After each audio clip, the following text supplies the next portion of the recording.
I'll give them a little update where we're at right now. Yeah, absolutely.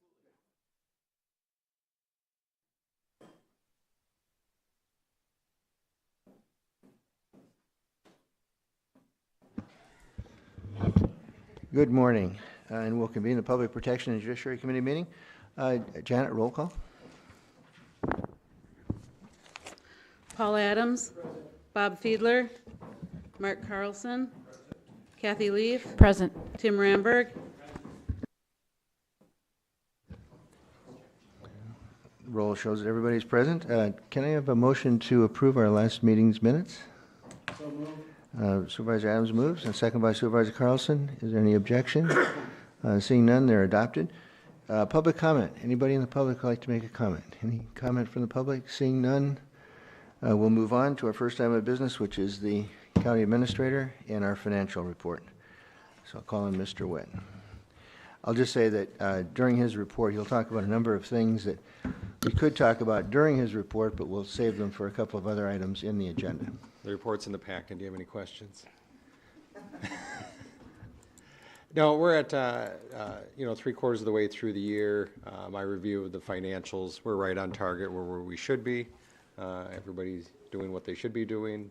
But if you had any specific questions, I'd be happy to answer them.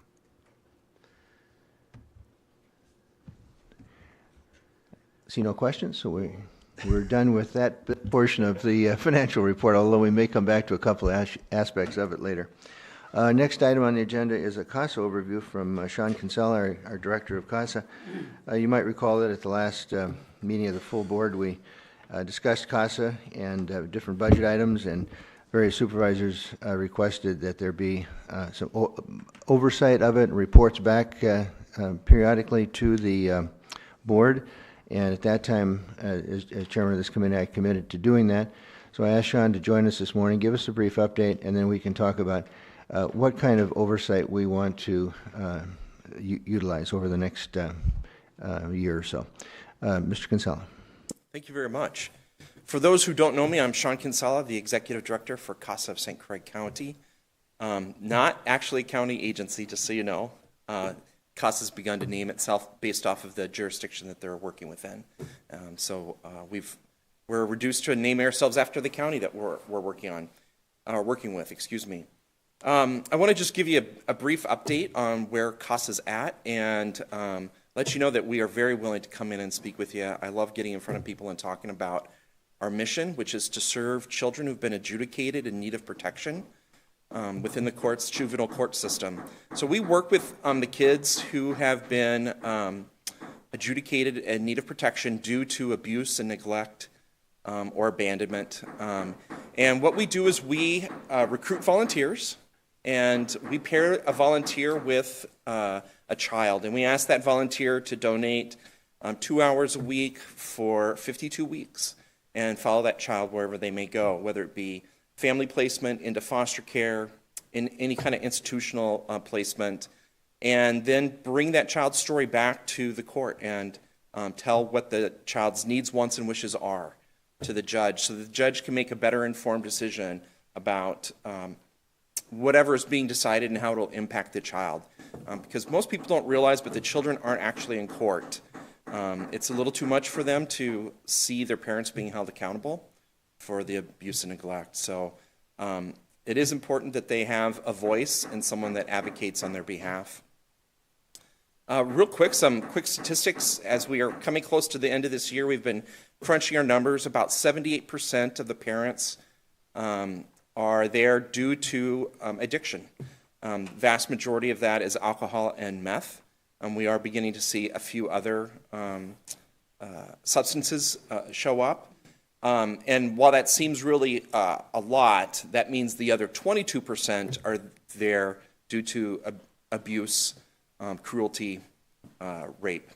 So that 72 is actually kind of a good number in a lot of different ways. We also, the median age that we're serving are 12-year-olds, and the vast majority are girls that we're seeing being victimized as well. So that's kind of where we're at. When I came on, we had 2 volunteers, and we've grown that now to 20. We're kind of in in a period where we've completed that first year, so we have some volunteers stepping off. They've completed their year, so we're recruiting and we're continuing to train, but we are losing some. We also lost about 5 to medical issues. A lot of our volunteers, about 50%, are retirees. 50% are people in the workforce. So it doesn't surprise me that we lose people to medical issues.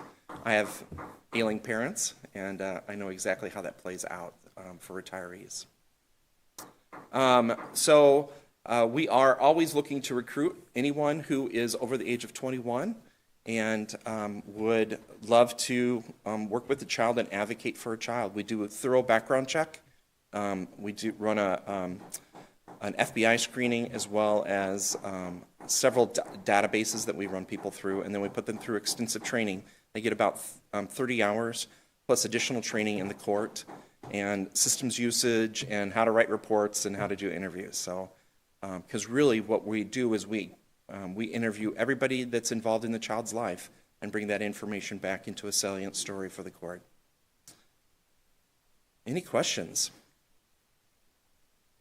Sean, just before we ask questions, and I'll turn to Supervisor Leaf in just a second. Thank you for that nice update and report.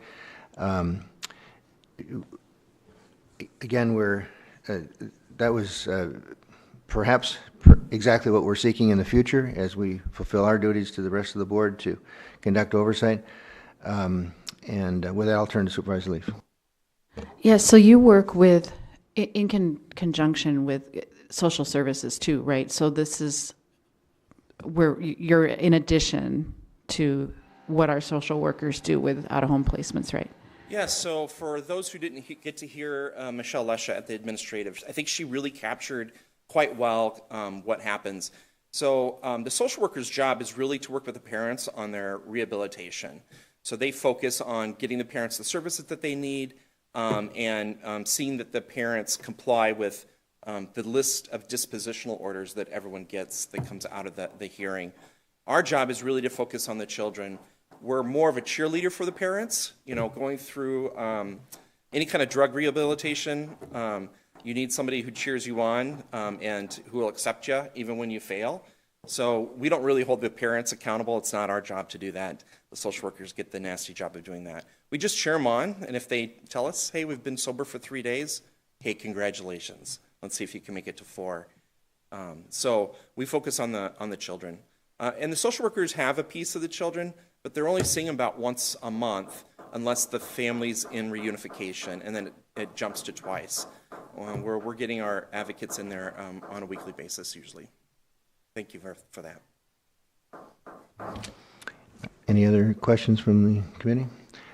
Sean, the only other thing I would add is, one of the critical things that's coming up for you over the next couple of years will be the goal that you have and we have that CASA will be self-sustaining. So it's the fundraising effort. So just as a suggestion, and I'd ask for input from the committee, maybe we could ask you to come and join us about quarterly over the next year, maybe starting next calendar year, and give the kind of report you gave today about the number of folks you're working with, number of volunteers, but also touch a bit on the financial aspect of things, both fundraising and utilization of funds. Is there any other observations that the committee would like to make for Sean that we'd like to hear from them so we can, and then we'll periodically report to our colleagues on the full board as to what Sean's report has been. If there's nothing else, then I'll thank you, Sean, for being with us this morning. And the next item on our business will be Judge Needham, but he's been delayed for a few minutes, so we'll turn to the next item on the agenda, which is consolidation of services, justice support. Dr. Ghali.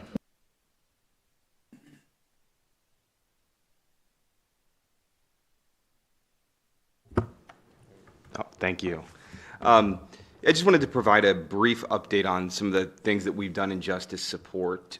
So drug testing has come up time and time again, and that hasn't really been a consolidation, but kind of streamlined services to separate our case management from our drug testing. Again, in justice support, we drug test, not just for pretrial, but for diversion and treatment court, and then family cases as well. So we continue down that path as we re-envision drug testing, as we expand up to New Richmond in early '24, and as we take on more family cases. But the other area is our GPS and our remote breath testing. So for individuals that are ordered to those devices for possibly alcohol or other issues, in pretrial, so in our department, again, we have pretrial and treatment courts, so 2 different units. And up until now, up until a couple weeks ago, we were using different devices and different software, and it created some issues with streamlining for training and otherwise. So what we've done is we've actually gone to the same provider. And so now we, in our department, are all trained on the same device. We're using the same equipment. I think it'll really help. So that's really what that consolidation is. It helps with everything with billing and with customer service on their end. So our new provider is Scram. They are a large international company, and we're really happy with their service so far. So just wanted to provide an update on that, and I'll take any questions. Any questions for Dr. Gully? And the move to New Richmond is going smoothly to implement that? Yeah, so far so good. I'm not quite sure where the construction is yet. It's room 156 there at the services center will be what is repurposed, and it will be done by the end of the year. On our end, as far as planning, that's going really well. What I envision right now is probably 2 days a week our tester will be up there. I think most likely Tuesdays and Thursdays to start off. But that's a bit of a moving target. But so far, so good.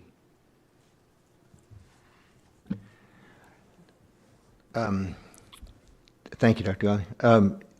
I kind of alluded earlier before the administrator gave his report, there was a couple of items that could come up anywhere in the agenda as kind of as part of those items. What I'm going to raise could have come up under CASA, but I'll bring it up under this topic, although it's not Dr. Gully's issue specifically. And that is just to give an update to the committee on other activities and remind us what happened and some options that might be out there. At our last, I think it was the COTW meeting, we brought up CASA, and the proposal had been to have $300,000 go to CASA, and the board approved $200,000 for the future fiscal years, and $100,000 was left unassigned and was referred back to the admin committee. And it's kind of an interesting thing because the admin committee, of course, makes recommendations on the budget, and this committee has oversight of CASA. So we have kind of joint jurisdiction. We've all been supportive of CASA, and one could say we've taken care of CASA with the funding that we've provided for them. But that left the other $100,000. At the last admin meeting, and I sit on admin, I'd made a proposal came up there, and the resolution was phrased that the $100,000 goes back to pay $100,000 more back to CASA. So exactly what the board sent back to the admin committee sent back to the board. So when we next see that proposal at the November 6th meeting of the board, 7th meeting of the board, that $100,000 would be back in the budget for CASA. And that, you can conclude whatever you wish as to how that might be handled at that time.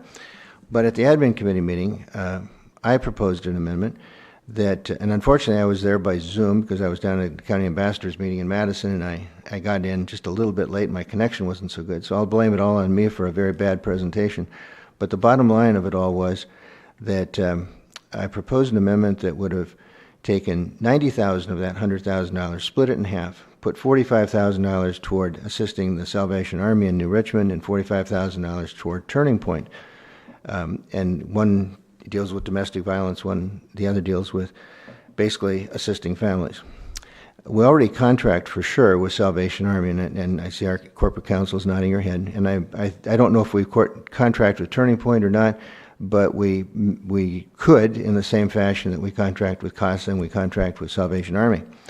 So to make a long story short, that amendment did not pass, and there was concern of the members of the committee that we were on first of all, they weren't aware of what was going to happen, so they felt, well, gee, we didn't know this was going to happen, and that's legitimate. But they talked about a slippery slope in terms of, well, what if we start contracting with people? Well, we can contract with people. That's the whole point. And it's not much of a slippery slope. We're only talking about a fairly small amount of money, and it's limited, and it's ARPA money. It's not taxpayer money. We do have to expend it. And my reasoning was it was similar to what we do with CASA, that we're trying to help families and children, basically the same audience, but doing it through those two entities, which are proven entities in St. Croix County.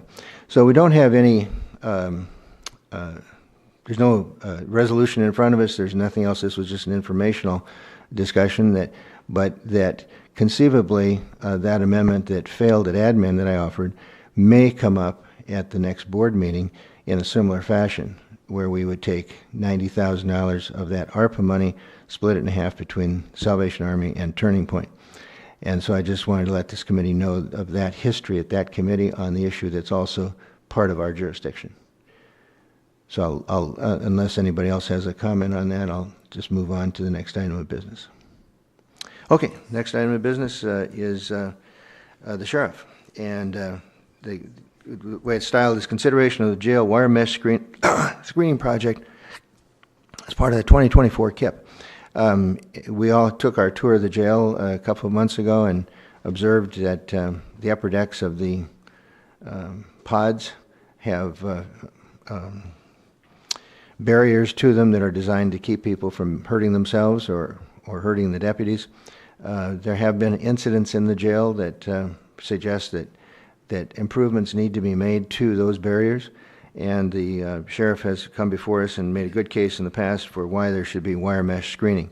It is an expensive project. It started out much more expensive. He's been very thoughtful in cutting the cost of it back, but I asked if he could join us today to again share with us why we need that and if there's any options at all that we might consider that might also have the a good benefit of lowering the cost while continuing the benefits of protecting the safety of the inmates and the deputies. So I'll call on the sheriff. Thank you, Mr. Chair. Well, my position hasn't changed on needed, what I believe are needed improvements and additions to that second tier of the 4 day room areas. We did have the 2 suicide attempts, but I think there's a greater reserve on my part to not do anything, even though we've had only the 2 that jump out in my memory that tried to hang themselves from the upper tier. I look at our neighboring with Eau Claire County, where somebody had dove off the top, resulting in litigation, successful litigation. Washington County right across the river, and I believe that inmate passed away. Litigation as well. I'm not saying that we've had that. I think because we know that there are those things, and we've seen 2 suicide attempts, that my concern is still trying to do something to prevent an incident like that from happening here. Not only the litigation component of cost, I do believe, as I spoke with some of the upper level management of those agencies, staff left because of that. That is a traumatic incident when somebody dives and is paralyzed or killed, and I also want to do our very best to retain staff and not put them in those situations. So my position hasn't changed, that it is something that I would like to see. Yes, we've been fortunate for 30 years. Others have not, and I don't want that to happen here. Well stated. Any questions from the committee or observations? Supervisor Carlson. Yeah, now that we identified the problem, if somebody does, we're so liable, if somebody does commit suicide, we're so liable for litigation because we see something that we can stop and it's foreseen, and I think that'd be an easy case for somebody to get a lot of money from St. Croix County. So, of course, we want to keep the cost of doing it as low as possible, but it would be unreasonable for us not to do that. Supervisor Lee. What is the cost? What's in the budget is $500,000. I believe it's 550. Getting a nod from the back row, 550. The project is $550,000. It's in the 2024 year of the KIP. So it's projected to be constructed next year. Supervisor Ramberg. Thank you, Mr. Chair.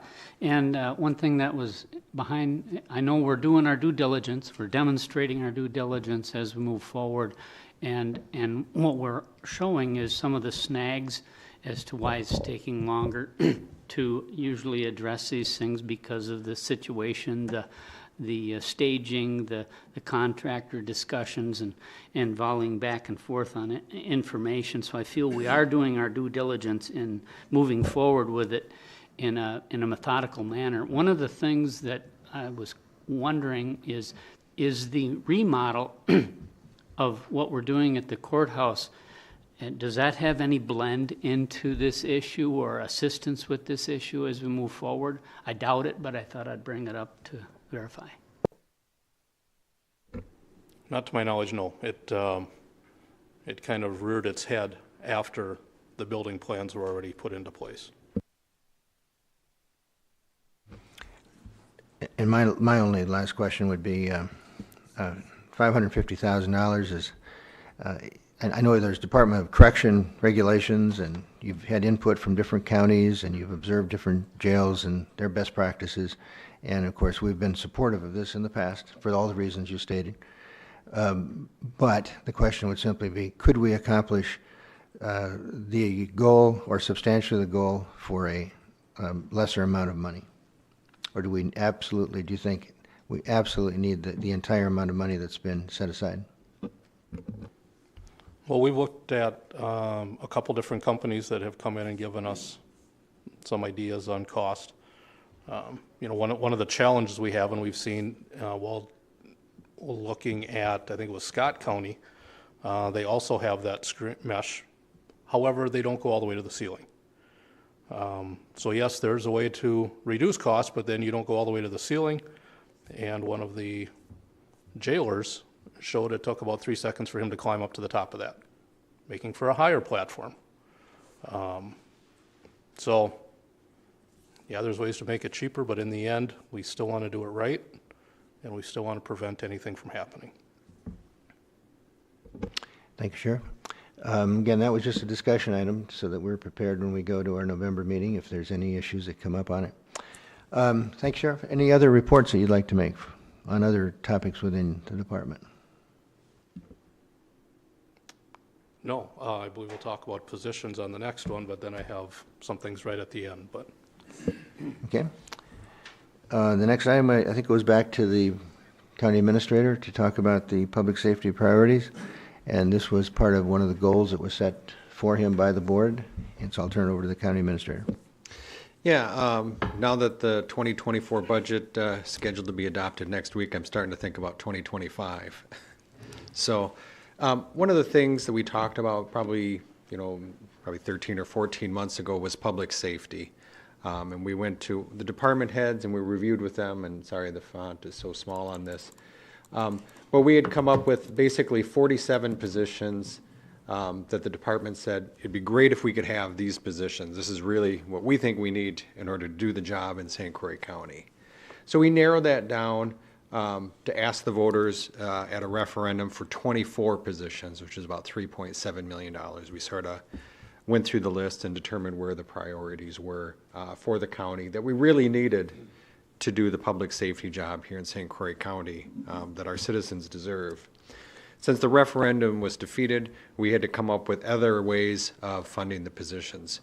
So in the budget next week, you're going to be funding 13 of the 24 positions that were originally requested through the referendum. But that leaves 11 positions that a year ago we said were important. So what do you want to do about that? That's really my question. So I can just ignore it, or we can address how that's going to look for 2025. 2024 is really over with after you adopt the budget next week. But for 2025, what are we going to do to continue to fill some of these needs?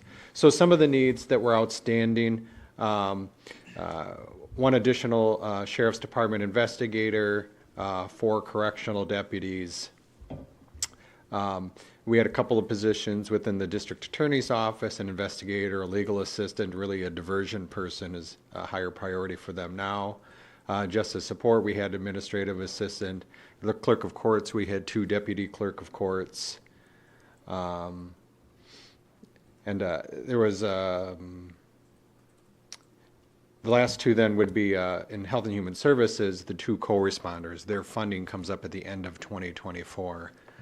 So those co-responders for 25 now are going to be unfunded, no funding, those positions go away. So my question is, of these positions that are left over then, where are the priorities for us, and what ideas are you willing to consider in order to get us there?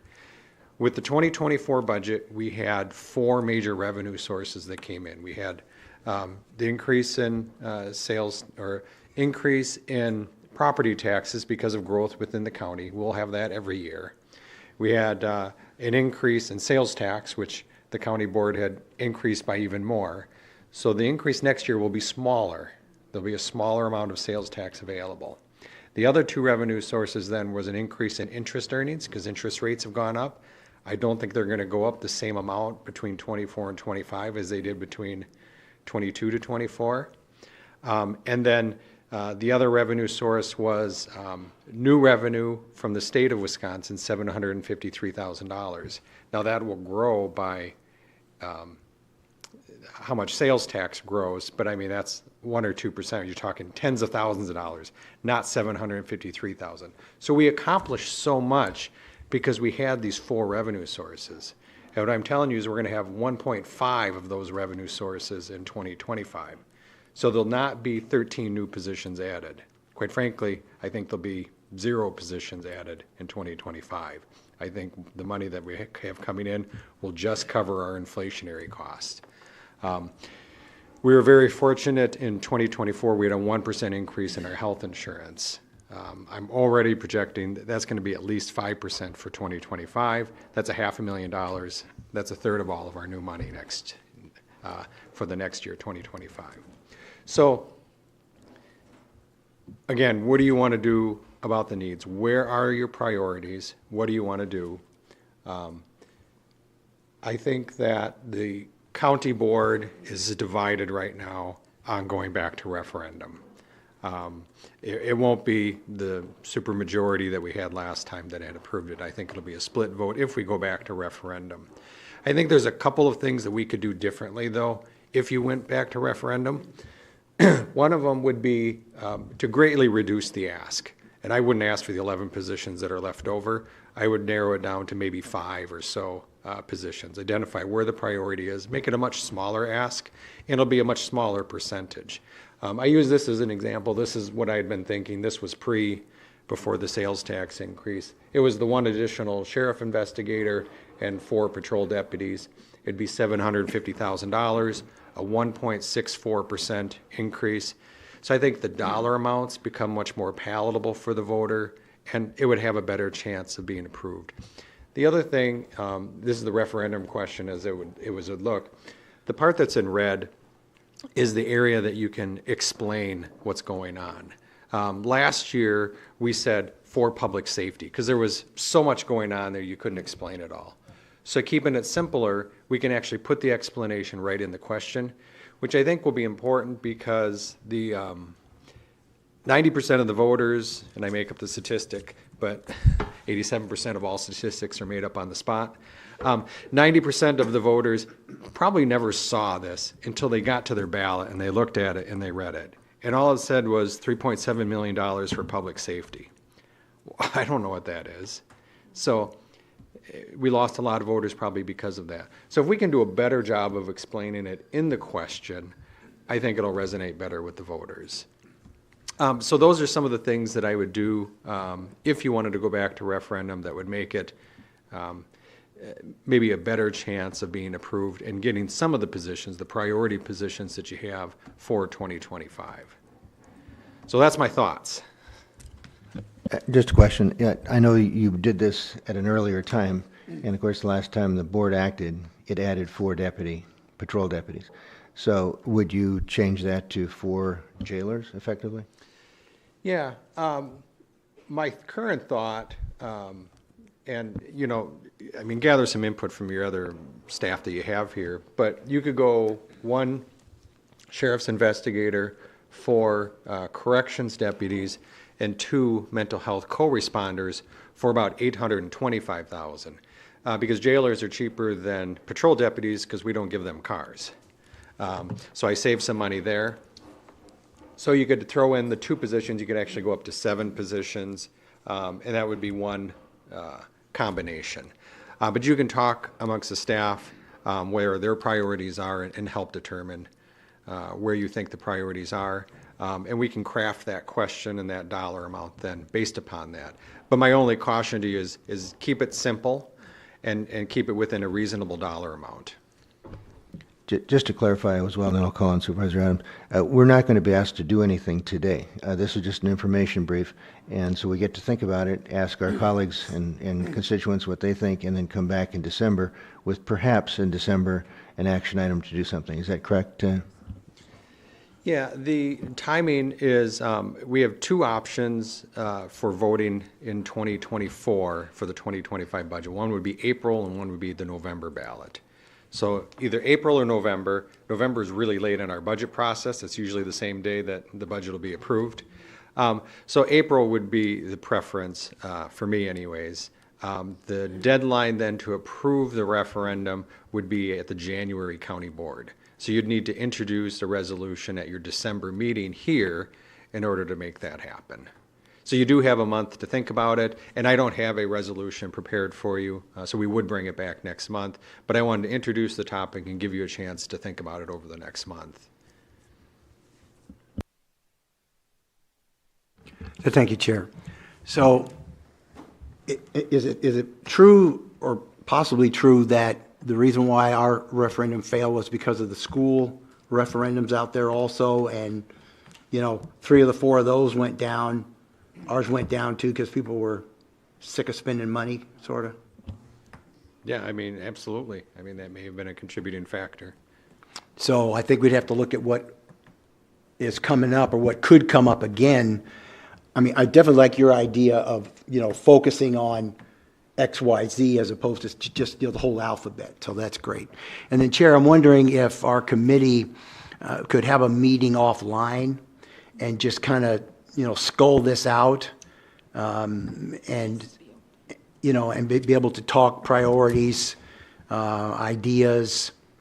I do like your idea of the co-responders. So. Yeah. I just in response, we always encourage discourse. However, we have to be very careful how we do it. And so we'd have to consult with the administrator and the corporate counsel as to how we did it. We can always go into private session, I believe, but we have to worry about how else we gather. So good idea, but we have to be sure we do it properly. Administrator. Yeah. Yeah, this topic is an open session topic. So any discussion that you have would be at an open meeting. You can call a special work session if you need additional time to talk about it, but it would still be subject to the public could come in and watch it if they want to. Supervisor Leaf. Oh, okay. So a couple questions. The language is dictated by the state, correct? So we don't have a whole lot of, like, it's wonky already because of requirements of the question, correct? Yeah, so the red area is basically the blank that they give you to describe. It's like Mad Libs. Yeah. Okay. And everything else is dictated by the state. The dollar amounts are calculated, but it tells you how to calculate those. But yeah, the question is very much regulated. Okay. So I'm in favor of mental health co-responders being part of this because it's clear we need to start working more upstream with mental health. Obviously, it's a huge issue. So I would be in favor of that part of this as well. Supervisor Carlson? So a referendum is one option to pay for this. Can you present other options to us also so we can decide between the options? Especially since you know the budget better, for me to try to look at the budget and find other options. So, but I'd like to have more options than just a referendum to consider. Sure. Yep. Thank you, Mr. Chair. And now I didn't realize that the state had a template that was quite restrictive, but one of the thoughts I had, and those that I spoke with afterwards, as to the confusion that was out there at the time when we had one before was, what is this doing? You know, they were still questioning, especially coming off that, you know, big bond that we had. I think that was the atmosphere we were talking about earlier that squashed it. But is there a way in the question to answer for the public or the reader is to, what does this give me that I do not have now? Type of connotation right away in the question. Because what if I give more money, what is it going to serve me? How is it going to, you know, and I know it shows the investigators in that, but what am I not getting now? And that maybe is something to think about in the future if we're able to squeeze something like that in there or get a little bit more of that type of answer in the question.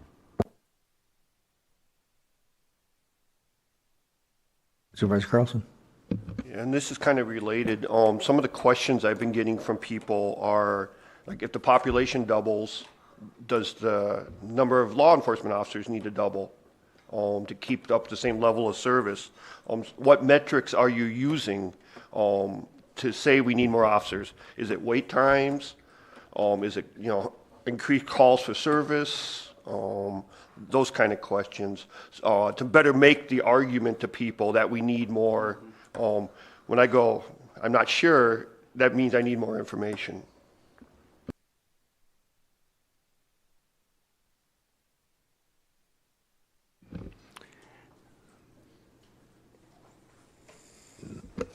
Sure. For the jail staff, the demands on the jail staff have increased since this place opened up. And part of that is reflective upon the suicide attempts. But we talk about mental health all the time. So much so that the county has invested, and rightfully so, and thank goodness they did, in the special needs cells, which are full. Again, 30 years ago, they weren't. Our staff in there has remained pretty the same over 30 years. You know, we've added a few here and there for special Huber and some of these other things. But as far as people on the floor, that hasn't changed. But again, the needs of mental health. And we had in the last month, we had 3 suicide attempts, 2 hangings and a item for self-infliction. That adds to the number of staff needed to respond to these. We've increased mental health services in the jail because of the changing landscape. So it's just the demands within the jail. The other thing that has added more demands is the blessing and the curse of remote court. While it's nice not to transport, those within the jail now have to set up remote court. And the rooms were not 30 years ago made for remote court, so someone has to be in there. You have computer equipment. So that takes up a deputy to assist in those events. 2 Mondays ago, I think we had 18 for intake court on a Monday. We didn't have 18 30 years ago. Those increases are here. And we talk about staffing, or we talk about jail population. You know, we're about at 120, 118 today.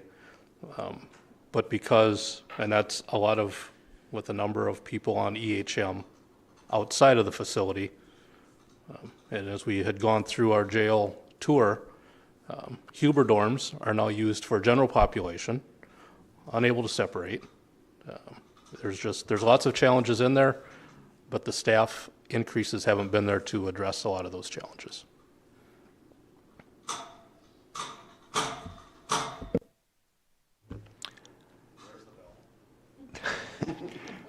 I don't know if the administrator would want to comment now on any conceivable options or just save that till December, I'm sorry. Well, I think what might be helpful is just check with the other department heads that we have here about some of their needs. And so you can hear from them directly and help you prioritize what positions you think should be included as our priorities that we're looking at adding in 2025. And just to go back to what Supervisor Adams raised earlier, I'm just going to make an assumption that he's asking that as a formal request that we might be able to get together, and I'd like to accommodate that if that's the feeling of the committee. We do have Thanksgiving coming up at the end of November, so I'm just going to guess that that's not the best week to try to get us together, but maybe the week after the next board meeting, sometime after the 7th of November, but before, let's just say, pick a date, the 18th of November. So that gives us about a 10-day window where we could get together. And if that's the feeling of the group, then we could, again, it would be a public session like this, and the administrator might have had time to perfect some of those ideas. We might be able to ask his advice on whether we wanted to ask any of the department heads to join us at that meeting for good discourse on their needs. So I'm not. Let me just say, let's leave it up in the air on the exact date, but I'll try to throw out a date to all of us, or I'll have it go through the administrator where he'll send out a date that, or options on different dates that people are available, and we'll try to pick the one where most people can make it, and we'll do it sometime between the 8th and the 18th of November, if that's okay. I think I'm seeing consensus. What about Friday the 17th?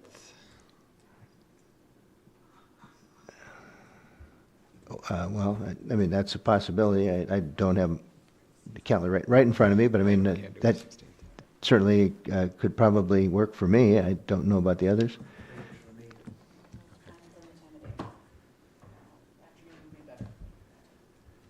We'll work it out.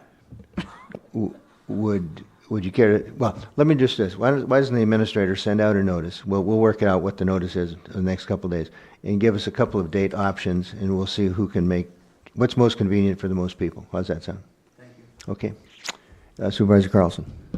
I guess I'm a little unclear exactly what the meeting would be for, to hear their needs and then do what? Try to find cuts in one thing to prioritize in another, or?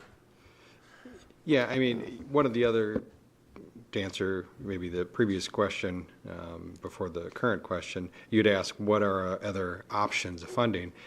So if it's not a new revenue source, it's a cut in expenses somewhere else. I mean, that's the only way budgets work. You either have new revenues to pay for it, or you cut an expense somewhere else to pay for it. So those are going to be the options that you'll have to look at. The other thing then is to talk to the department heads, and you can either do that today to gather their input, or you can do it at the special meeting coming up to gather their input. But to determine then what positions we're talking about as our priority. So am I talking about 3 positions? Am I talking about 7 positions? Where is the priority? What are those positions? And that will help determine then, is it a referendum question? Is it a cut somewhere else in the budget to accommodate those? How we're going to accomplish your priority.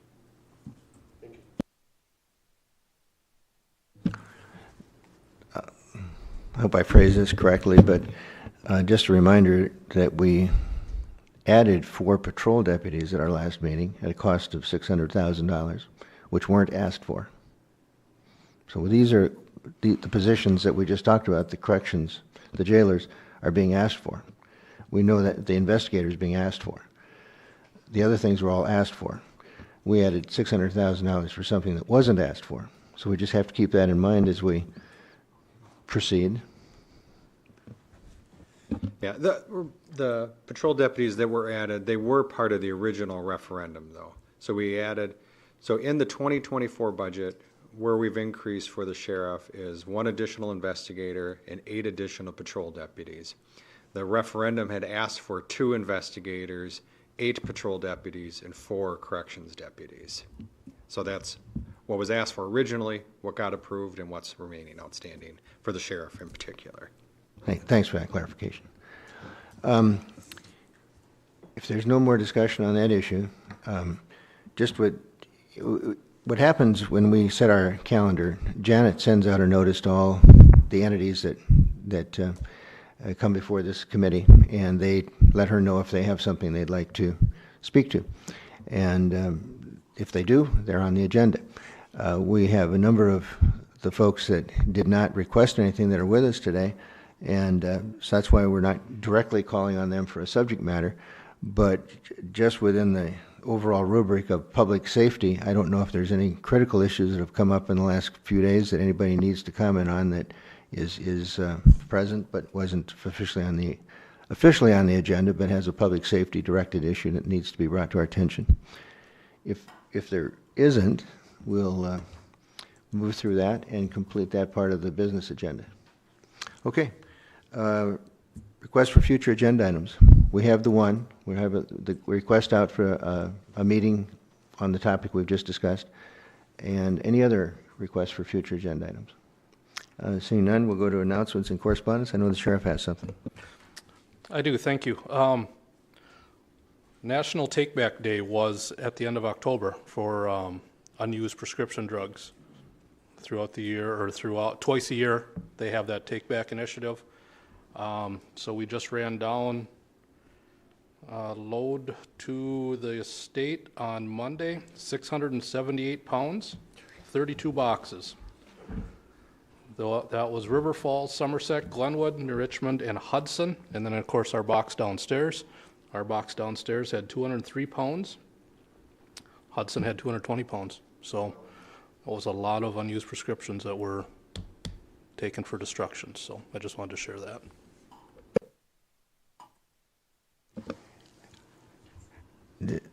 Sheriff, this is very tangentially related to that announcement, but I did notice that the Hudson Observer in the last issue had a headline story on looking back 10 years at the opioid epidemic that was facing St. Croix County.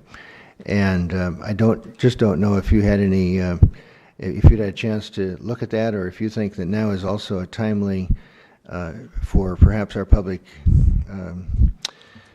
Administrator Witt and his staff to speak to the media about any needs to perhaps do a story now on the drug issues facing St. Croix County. You know, I didn't get a chance to read the article, but, you know, the 10 years ago, there were a number of young adults that died in the Hudson area because of heroin overdoses. As a result of that,